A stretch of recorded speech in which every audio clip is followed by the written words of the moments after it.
नमस्कार बच्चों, YouTube channel शिक्षालय में आपका बेहद स्वागत है। मेरा नाम है रेणु यादव। इस YouTube चैनल के माध्यम से हम क्लास 9 से लेकर 12 तक की पूरी केमिस्ट्री और क्लास 10 की साइंस कवर कर रहे हैं।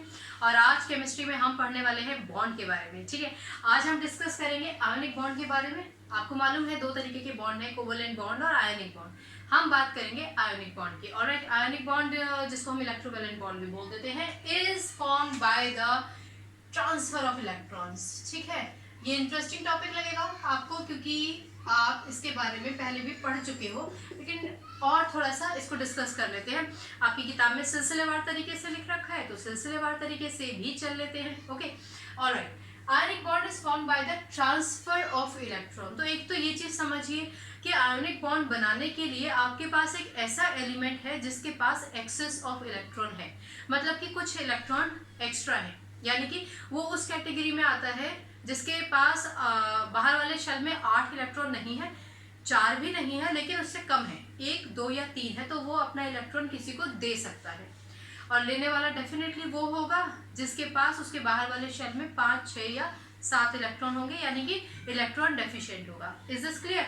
ये तो थियोरेटिकल हुआ, एक बार प्रैक्टिकली देख लेते हैं। सोडियम, उसका एटॉमिक नंबर है 11, कॉन्फ़िगरेशन है 2, 8 and 1। Getting my point? दूसरी तरफ अगर हम बात करें, ये तो हमारा इलेक्ट्रॉन रिच है, ठीक है, इसके पास एक्स्ट्रा इलेक्ट्रॉन है। अगर हम बात करें क्लोरीन की बच्चों, तो क्लोरीन जिसका सिंबल Cl एटॉमिक नंबर 17 है, उसका कॉन्फ़िगरेशन है 2, 8 and 7। Getting my point? हम ये बात पहले ही पढ़ चुके हैं कि किसी भी शेल को कंप्लीट होने के लिए 8 इलेक्ट्रॉन चाहिए। 8 का आधा 4 है तो शेयर करो, 1, 2 या 3 इलेक्ट्रॉन से तो किसी को दे दो, और अगर 5, 6 या 7 इलेक्ट्रॉन है तो इलेक्ट्रॉन ले लो पर अपने शेल को कंप्लीट कर लो। Getting my point? ये तो हम पहले भी डिस्कस कर चुके हैं, अब इसको डिस्कस करते हैं। तो इस केस में सोडियम क्या करेगा? Sodium, because it has 1 extra electron, अगर ये इस इलेक्ट्रॉन को लूज कर दे किसी को, तो ये स्टेबल हो जाएगा। तो सोडियम क्या करता है? It will lose 1 electron. Clear? एक बार ये समझ लो, 1 इलेक्ट्रॉन और E नेगेटिव दोनों एक ही बात है, क्योंकि E नेगेटिव मतलब 1 इलेक्ट्रॉन, 1 E नेगेटिव मतलब 1 इलेक्ट्रॉन। E नेगेटिव क्योंकि E represents electron and negative sign represents its negative nature. Alright, okay, तो ये अपना 1 इलेक्ट्रॉन किसी को दे देगा, इसीलिए it will get a positive charge. ये तो आपको मालूम है ना। वही क्लोरीन, क्योंकि क्लोरीन एक ऐसा एलिमेंट है जो इलेक्ट्रॉन डेफिशिएंट है, उसके पास 7 इलेक्ट्रॉन है, होने चाहिए 8, तो वो 1 इलेक्ट्रॉन किसी से लेगा। क्योंकि ये ले रहा है इसलिए यहाँ प्लस दिखा दो। आप केवल E नेगेटिव शो कर सकते हो या फिर ऐसे 1 E नेगेटिव भी शो कर सकते हो, कोई दिक्कत नहीं है। ओके, क्योंकि ये 1 इलेक्ट्रॉन लेगा तो इस पे आ जाएगा चार्ज 1 नेगेटिव। ये तो एक नॉर्मल तरीका हुआ ये शो करने का कि इलेक्ट्रॉन कौन ट्रांसफर कर रहा है, Na पॉजिटिव, जिसपे पॉजिटिव चार्ज है उसने ट्रांसफर किया है, और जिसमें नेगेटिव साइन है उसने इलेक्ट्रॉन को लिया है। क्लियर? अब आपकी किताबों में कैसे दे रखा है वो देख लेते हैं। सोडियम की बात करें तो सोडियम का ये रहा न्यूक्लियस, ये पहला शेल, ये दूसरा शेल और ये हमारा तीसरा शेल।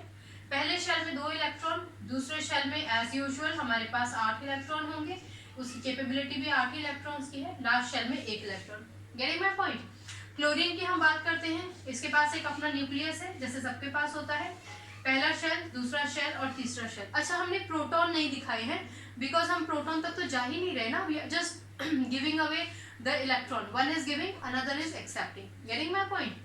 तो इसके 2 इलेक्ट्रॉन तो ये दिखा दिए, बाकी के 8 इलेक्ट्रॉन बाहर वाले शेल में, सेकेंड शेल में, और उसके भी बाहर वाले शेल में 7 इलेक्ट्रॉन, 1, 2, 3, 4, 5, 6, 7।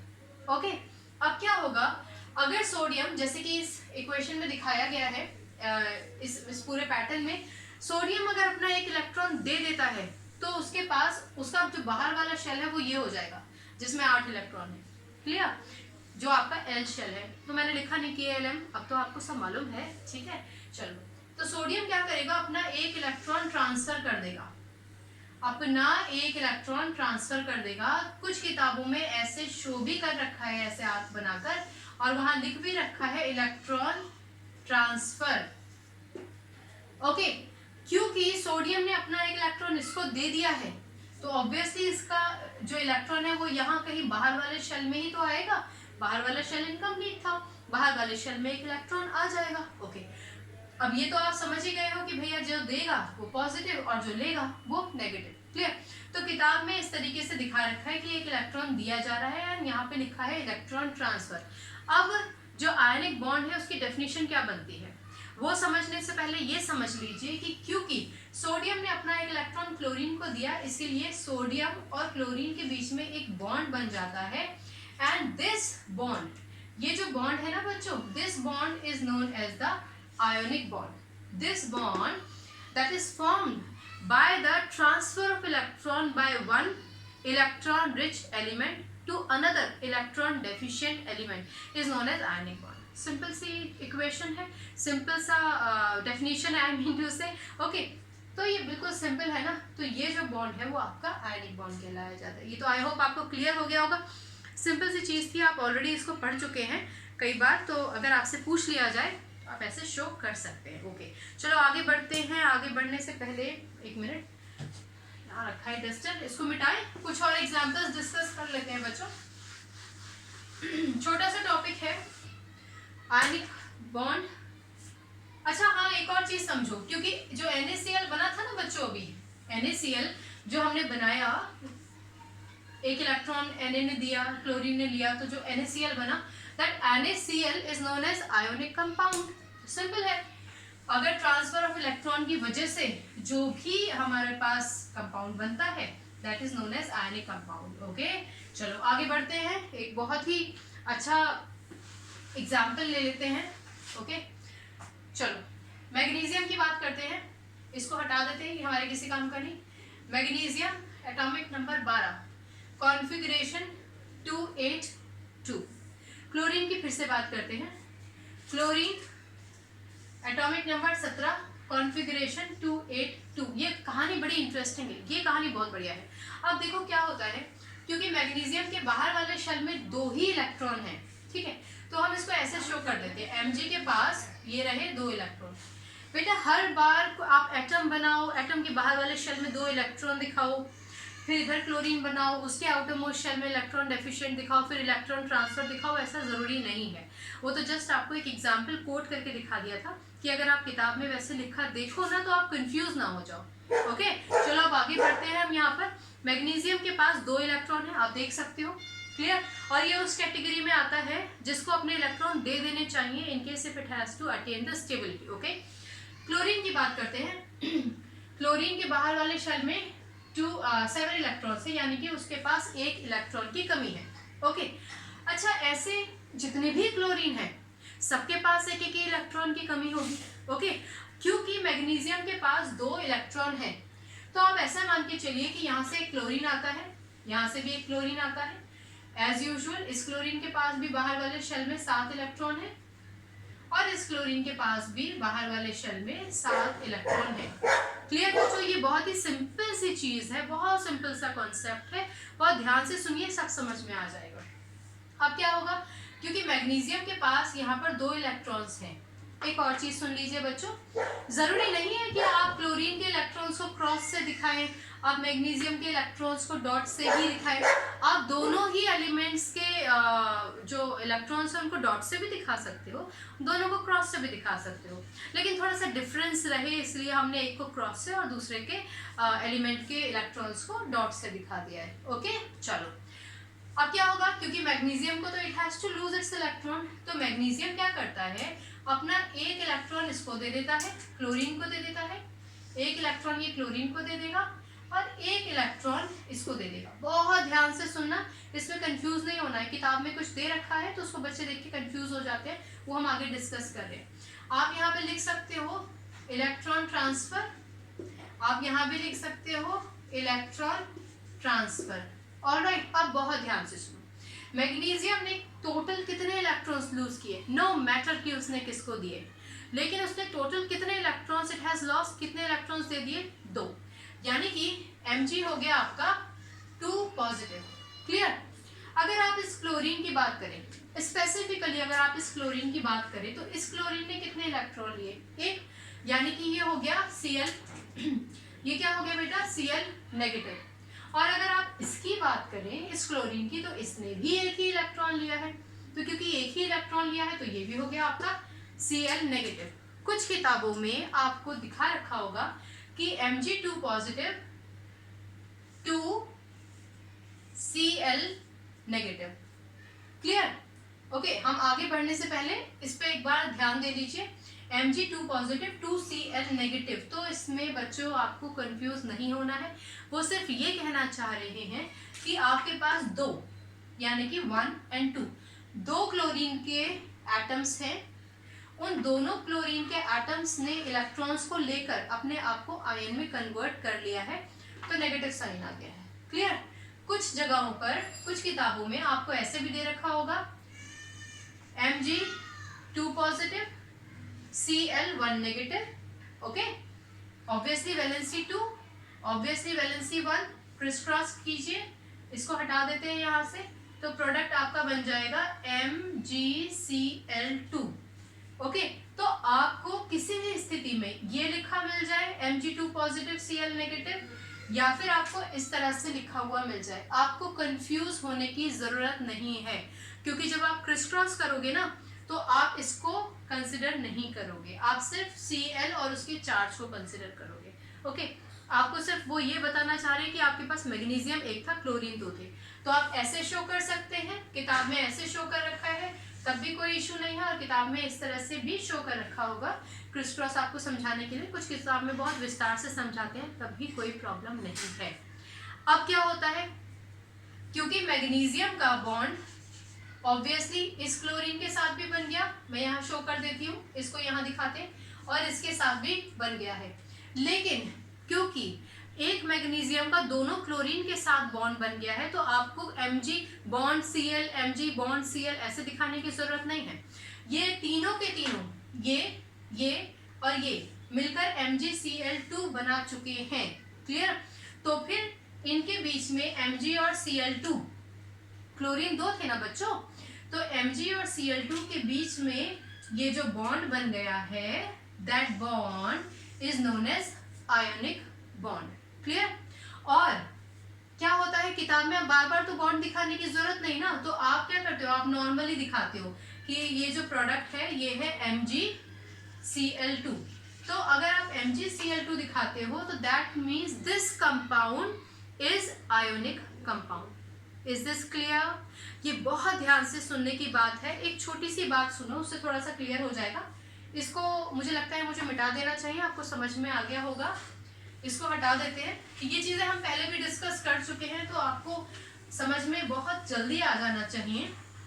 एक चीज़ समझिए, कुछ किताबों में एक सेंटेंस लिखा हुआ है जो आपको थोड़ा सा विचलित कर सकता है, उसको आप समझ लीजिए। किताबों में लिखा हुआ है कि ionic bond is formed between a positively and a negatively charged component and not molecules. इसको थोड़ा सा समझ लो बच्चों। मॉलिक्यूल का क्या मतलब होता है, आप हालांकि 9th में पढ़कर आए हो, लेकिन बहुत सारे बच्चों को ना कंफ्यूजन रहता है। तो असल में ये YouTube चैनल बनाने का मुख्य उद्देश्य यही है कि वो जो छोटे मोटे कन्फ्यूजन्स आप लोग अपने दिमाग में कैरी करके चलते हो ना, उनसे आप मुक्ति पा जाओ। ओके, तो मॉलिक्यूल क्या होता है, इसका मॉलिक्यूल से कोई कनेक्शन नहीं है इस टॉपिक का, पर किताबों में लिखा है एक वर्ड, तो मैं बता देती हूँ। जैसे आप क्लोरीन की बात करो और एक और क्लोरीन की बात करो, इसके पास भी 7 इलेक्ट्रॉन थे, इसके पास भी 7 इलेक्ट्रॉन थे बाहर वाले शेल में, तो ये शेयरिंग करेंगे ना इलेक्ट्रॉन्स की, तो क्या हो जाएगा Cl बॉन्ड Cl, यानी कि हम इसको Cl2 करके दिखाते हैं ना। तो ऐसे जो एटम्स होते हैं ना, ऐसे जो एटम्स होते हैं जो असल में हमेशा डाई एटॉमिक फॉर्म में होते हैं, ठीक है ना। तो इस तरीके के जो मॉलिक्यूल्स होते हैं, not only diatomic, triatomic भी बोल सकते हैं आप उनको, वो मॉलिक्यूल कहलाए जाते हैं। समझ में आया? तो अगर आपसे कहा जाए कि Cl2 के बीच में कौन सा बॉन्ड है, तो वो आयनिक बॉन्ड नहीं है। क्लियर? इसके बीच में कौन सा बॉन्ड है आप समझ ही गए होंगे, लेकिन हम इसको आगे डिस्कस करेंगे, अभी हम उसका नाम भी नहीं लेंगे, अभी हम सिर्फ आयनिक कंपाउंड और आयनिक बॉन्ड का डिस्कशन कर रहे हैं। ओके, चलो। तो अगर आपको कहीं किताब में, फिर से सुन लीजिए, अगर ये लिखा मिले कि ionic bond is not form in the molecules, तो आप समझ जाइएगा कि ये है मॉलिक्यूल जहाँ पर दो एटम्स आपस में मिलकर, या 2 से 3 भी एटम्स आपस में मिलकर रहते हैं तो वो मॉलिक्यूल कहलाया जाता है। ऑक्सीजन हो गया O2, ठीक है, Cl2, बाकी एग्जाम्पल्स आप सोच लीजिएगा कि कौन कौन से एग्जाम्पल्स होते हैं। तो ये बहुत ही अच्छे एग्जाम्पल्स आपको दे के रखे हैं। और आयनिक बॉन्ड में ना देने वाले का भी शेल स्टेबल हो जाता है और लेने वाले का भी शेल स्टेबल हो जाता है, ये आप जानते ही हो। चलो एक एग्जाम्पल और डिस्कस कर लेते हैं और फिर आगे बढ़ेंगे। फिर आगे क्या पढ़ना है, फिर ये टॉपिक तो खत्म हो जाएगा, इसके बाद इसकी प्रॉपर्टीज नेक्स्ट लेक्चर में पढ़ेंगे, ठीक है। वो भी बहुत इंटरेस्टिंग है, छोटा सा लेक्चर होगा, ज़्यादा बड़ा लेक्चर नहीं होगा। ओके चलो, आयनिक कंपाउंड में एक और डिस्कशन कर लेते हैं हम लोग बात करेंगे कैल्शियम की। कैल्शियम का एटॉमिक नंबर क्या होता है? कैल्शियम का एटॉमिक नंबर होता है 20। ओके, कैल्शियम का सिंबल होता है Ca, atomic number 20, configuration 2। Just a minute बच्चों। ओके, कॉन्फ़िगरेशन है 2 2 8 8 2, 8 और 8 16, 17 18 19 20। ओके, ये ऑक्सीजन के कांटेक्ट में आता है, ठीक, एक ही एटम है। ऑब्वियसली ऑक्सीजन का एटॉमिक नंबर होता है 8, कॉन्फ़िगरेशन हुआ 2 और 6, यानी कि इसके पास 8 इसका एटॉमिक नंबर है, कॉन्फ़िगरेशन हुआ 2 और 6। ओके, तो इसके पास अब इनका इलेक्ट्रॉन डॉट स्ट्रक्चर बना लेते हैं। कैल्शियम के पास ओके, कई बार चलते चलते भी मार्कर धोखा दे जाता है। कैल्शियम बोर्ड थोड़ा सा गीला रह जाता है ना बच्चों, तो इसलिए मार्कर की गलती नहीं होती, बोर्ड ही गीला रह जाता है। चलो कोई बात नहीं। कैल्शियम के पास बाहर वाले शेल में 2 इलेक्ट्रॉन्स हैं। ओके, और हमारे पास ऑक्सीजन 1 2 3 4 5 6। ऑलराइट भाई, इसको 6 इलेक्ट्रॉन्स है इसके पास, इसको 2 इलेक्ट्रॉन्स की जरूरत है। कैल्शियम क्या है, इसके पास सिर्फ 2 ही इलेक्ट्रॉन्स है। अगर ये इन दोनों इलेक्ट्रॉन्स को बाहर निकाल दे तो ये स्टेबल हो जाएगा। तो कैल्शियम क्या करेगा, अपने दोनों इलेक्ट्रॉन्स इसको दे देगा। ओके, आप लिख सकते हो इलेक्ट्रॉन ट्रांसफर, यहाँ पे भी लिख सकते हो आप electron transfer. Getting my point? अच्छा, एक और बात बहुत ध्यान से सुन लो, ये इलेक्ट्रॉन कितने ट्रांसफर होते हैं, उसके बाद क्या चार्ज आता है, वो सारा ना इंटरलिंक्ड है। ओके चलो, तो Ca क्योंकि अपने 2 इलेक्ट्रॉन्स दे रहा है इसलिए Ca हो गया 2 पॉजिटिव। ऑलराइट, ऑक्सीजन क्योंकि 2 इलेक्ट्रॉन्स ले रहा है इसलिए ऑक्सीजन होता है 2 नेगेटिव।